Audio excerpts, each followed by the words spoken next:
We are the Gujarat Technological University. Since its inception over a decade ago, GTU has been empowering young and curating minds to realize their true potential. Over 4 lakh inspired students are enrolled with one of the premier academic universities in India.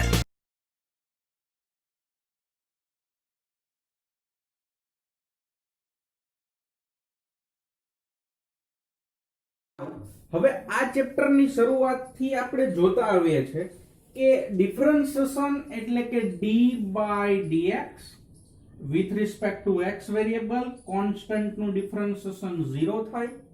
પછી આપણે જોતા આવ્યા તો d by dx x raised to n એનું differentiation n x raised to n minus 1 થાય. અને પછી આપણે જોયું d by dx a raised to x એનું differentiation a raised to x log a થાય. એટલે કે ખાસ આપણે જોઈએ તો આ ત્રણ ઉપર ફોકસ કરીએ. ત્યારે ટ્રિગ્નોમેટ્રીમાં ક્યાં એન્ટર નથી થવું, તો આના ઉપર ફોકસ કરીએ તો કંઈક આવું કહેવા માંગે છે કે ફંક્શન હોય x નું એની પાવર n છે, કોન્સ્ટન્ટ પાવર. જેમ કે આપણે આગળનું જ એક્ઝામ્પલ જોયું sin ક્યુબ x, આ ટાઈપનું. તો x એટલે કે sin નું ફંક્શન છે, એની પાવર 3 છે. પછી આપણે જોઈએ તો કેસ નીચેનો વધે, એટલે કે કોઈ ફંક્શન છે, સોરી કોઈ કોન્સ્ટન્ટ છે એની પાવરમાં ફંક્શન હોય અને એ પણ આપણા માટે સરળ છે. હવે પ્રશ્ન કેવો છે, એકમાં પાવર કોન્સ્ટન્ટ છે, બેઝ વેરિયેબલ વાળો છે, બીજામાં બેઝ કોન્સ્ટન્ટ છે, પાવર વેરિયેબલ વાળો છે. Then what about both of with variable, એટલે કે f of x raised to g of x. એટલે બેઝ એટલે કે આધાર અને ઘાત, પાવર એન્ડ બેઝ બે વેરિયેબલ વાળું હોય તો એના માટે શું કરવું, એ આપણી પાસે કોઈ ફોર્મ્યુલા નથી. હવે એ ફોર્મ્યુલા નથી તો એના માટે એક નવો કોન્સેપ્ટ એન્ટર થાય છે અને જેનું નામ છે લોગેરિધમિક ડિફરન્સિએશન. તો આપણે જોઈએ લોગેરિધમિક ડિફરન્સિએશન. હવે લોગેરિધમિક ડિફરન્સિએશન નો યુઝ કરીને આપણે મેળવવું છે. એક એક્ઝામ્પલ જોઈએ. If y is equal to x raised to x, then find dy by dx.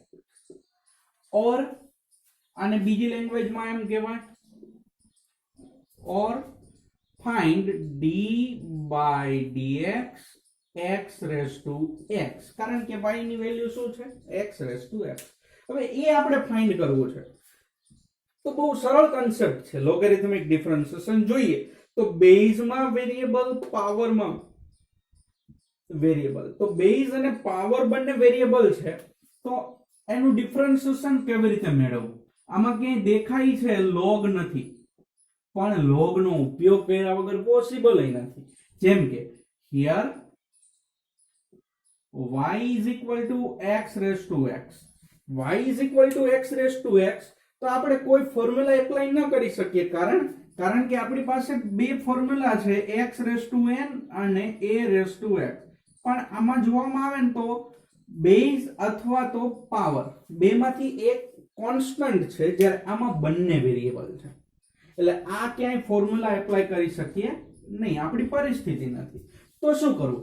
તો લોગેરિધમિક ડિફરન્સિએશન છે એમ ખબર કેવી રીતે પડે? તો બેઝ અને પાવર બંને વેરિયેબલ વાળું હોય તો લોગેરિધમિક ડિફરન્સિએશન હોય. ખાસ ધ્યાન રાખશું. અને આપણે જોઈએ તો હવે જ્યારે આ ખબર પડી ગઈ છે લોગેરિધમિક ડિફરન્સિએશન છે, તો આપણે બંને બાજુ લોગ લઈ લઈએ. એટલે કે આ બાજુ પણ લોગ લઈએ તો થશે log y, અને બીજી બાજુ લઈએ તો log x raised to x, આવું થશે. હવે પેલા સાદું રૂપ આપીએ તો log y as it is, કારણ કે એ આપણને ક્યાંય નડતા નથી. આ x છે પાવરમાં, તો લોગેરિધમમાં પાવર રૂલ યુઝ કરીને x આગળ લાવી નાખીએ. એટલે કે હવે થોડુંક સરળ થઈ ગયું. જ્યારે પાવર આગળ લાવી નાખીએ પછી તરત જ આપણે ડિફરન્સિએશન કરવાનું અને બંને બાજુ differentiation with respect to x કરીએ તો આ બાજુ થશે d by dx log y, પેલી બાજુ થશે d by dx x into log x, એટલે કે log y નું ડિફરન્સિએશન log x નું ડિફરન્સિએશન શું થાય? 1 upon x. તો અહીંયા y નું differentiation with respect to x એટલે કે 1 upon y, પાવર છે નહીં એટલે ફંક્શન log નું differentiation 1 upon y into angle એટલે કે અહીંયા y છે તો dy by dx, એટલે કે ચેઇન રૂલ આપણે વાપરીએ છીએ. સેમ x એમ ના એમ એટલે કે પેલું ફંક્શન એમ ના એમ, બીજા ફંક્શન નું ડિફરન્સિએશન એટલે કે log x નું ડિફરન્સિએશન પ્લસ બીજું ફંક્શન એમ ના એમ અને પેલા ફંક્શન નું ડિફરન્સિએશન એટલે કે x નું ડિફરન્સિએશન. હવે આપણે જોઈએ તો આ બાજુ છે 1 upon y dy by dx as it is રાખીએ. આ બાજુ જોઈએ તો x એમ ના એમ log x નું ડિફરન્સિએશન 1 upon x. ત્યાં એંગલ નું નહીં આવે કારણ કે અહીંયા વેરીએબલ x છે, અહીંયા વેરીએબલ x છે, કોઈ ચિંતા નથી. પ્લસ log x એમ ના એમ x નું ડિફરન્સિએશન થશે 1. અહીંયા ડિનોમિનેટર માં y છે, છેદમાં y છે, આપણે તો ખાલી શું જોઈએ છે? dy by dx. તો આ y નડે છે પેલી સાઈડ જશે તો અંશમાં આવશે ઇન્ટુ આ x x કેન્સલ એટલે 1 પ્લસ log x. બટ રકમમાં તમે જુઓ તો શું છે? dy by dx, y ની વેલ્યુ મૂકીએ તો x raised to x 1 plus log x.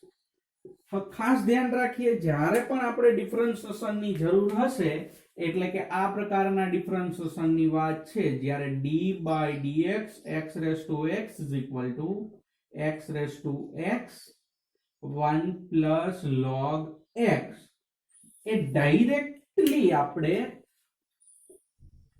Formula તરીકે કન્સિડર કરી શકીએ. ડાયરેક્ટલી આપણે ફોર્મ્યુલા તરીકે કન્સિડર કરી શકીએ, પણ જો પૂછાય કે પ્રૂવ ધેટ એમ કરીને પૂછાય તો ફોર્મ્યુલા કન્સિડર કરી શકીએ નહીં. હવે આપણો ગોલ છે, હવે આપણે ફાઇન્ડ કરવું છે x raise to sin x નું ડિફરન્સિએશન. તો પહેલા આપણે સપોઝ કરી લઈએ y is equal to x raise to sin x.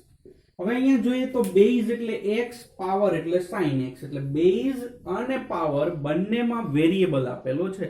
બંનેમાં જ્યારે વેરીએબલ આપેલો છે તો બંનેમાં વેરીએબલ હોય બેઝ પાવર તો આપણે બંને બાજુ log લઈએ તો આ બાજુ થશે log y, પેલી બાજુ થશે log x raise to sin x, એટલે કે log y પાવર ને આગળ ઉતારીએ એટલે કે sin x ને આગળ ઉતારીએ log x.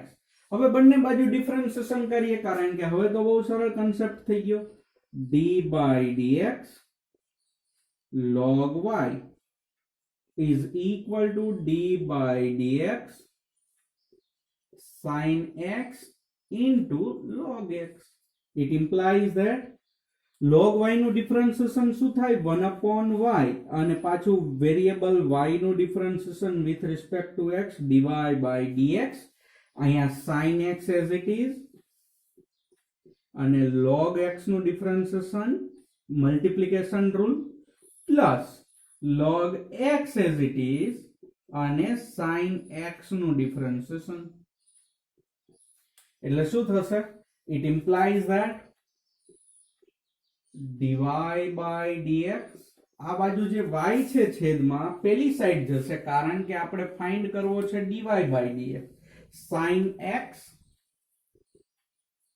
અને log x નું ડિફરન્સિએશન થાય 1 upon x plus log x અને sin x નું ડિફરન્સિએશન થાય cos x.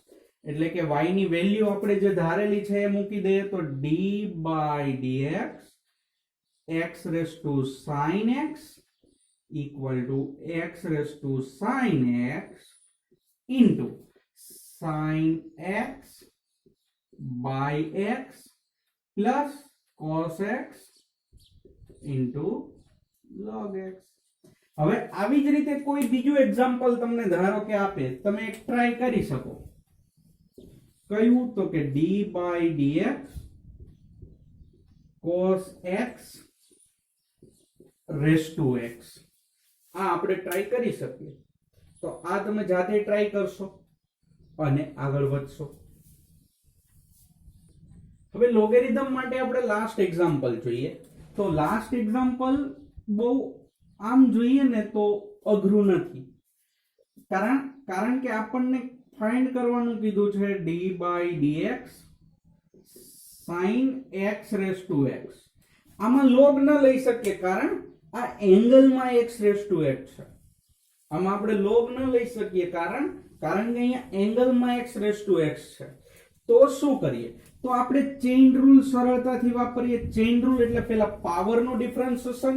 તો પાવરનું ડિફરન્શિએશન એટલે અહીંયા પાવર x છે એનું નહીં, કારણ કે એ તો આપણો એંગલ છે. જો આપણે ડિસ્ક્રિપ્શન જોઈએ તો sin x raised to x, તો આ જે છે એ આપણો એંગલ છે અને આ જે છે એ આપણું ફંક્શન છે. તો જે પાવર જોવાનો હોય એ ફંક્શન નો પાવર હોય, પણ અહીંયા ફંક્શન એટલે સાઇન નો પાવર કઈ છે નહીં, તો પાવર નું ડિફરન્શિએશન નહીં આવે. તો પછી શેનું આવે? ફંક્શન. ફંક્શન સાઇન છે, સાઇન નું differentiation cos x raised to x, અને પછી આવે એંગલ એટલે કે d by dx x raised to x, એટલે કે cos x raised to x as it is. પણ x raised to x નું ડિફરન્શિએશન, એંગલ નું ડિફરન્શિએશન આપણે હમણાં જ વાત થઈ પહેલા એક્ઝામ્પલમાં કે જ્યારે પણ x raised to x નું ડિફરન્શિએશન નો યુઝ આવશે ત્યારે આપણે એનો ડાયરેક્ટ આન્સર લખશું અને એ કંઈક આવો થશે x raised to x into 1 plus log x. That's it. આ 3 માર્ક્સમાં પૂછાય, ખાલી 3 સ્ટેપનું એક્ઝામ્પલ.